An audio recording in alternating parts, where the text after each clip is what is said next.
got to come with me. They get back to the dead boy. All right. He walks in the dead boy's room. The child is laying there dead. His body was cold. Just simply amazes me that people that serve God have the most intense trials. I'm inclined to believe that the reason life gets so hard is because God knows when He delivers you, you won't be ashamed to tell nobody that it was nobody but God.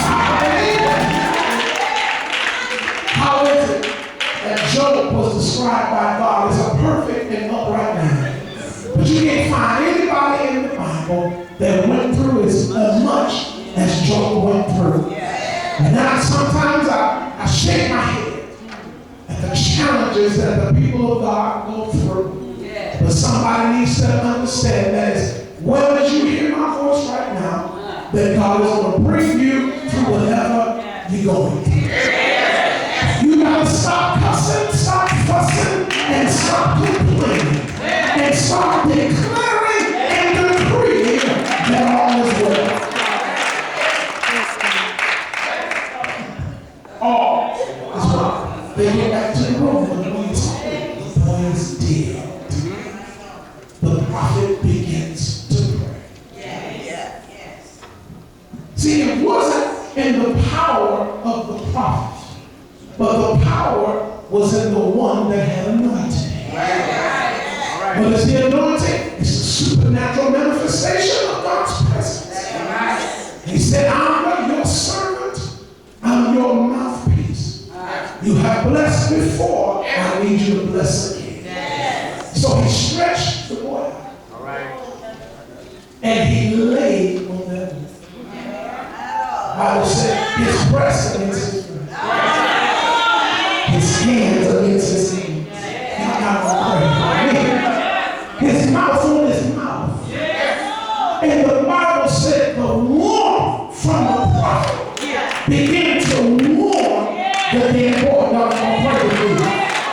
See, all of a sudden it didn't matter that they didn't believe in the laying on of hands. It didn't matter that they didn't belong to the same church. It didn't matter. What does it matter?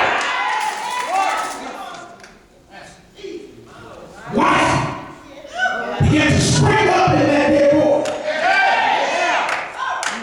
But even after the prayer, it didn't look like he was going to be restored. See, when you believe God, you got to believe God all the way through. So after a while, he got up off the board, and it didn't really look like the boy was going to be restored. So they walked away with their heads down, telling them to hold your head up, because the best is yet to come. Because God is about to show up, and he's going to show up in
Lost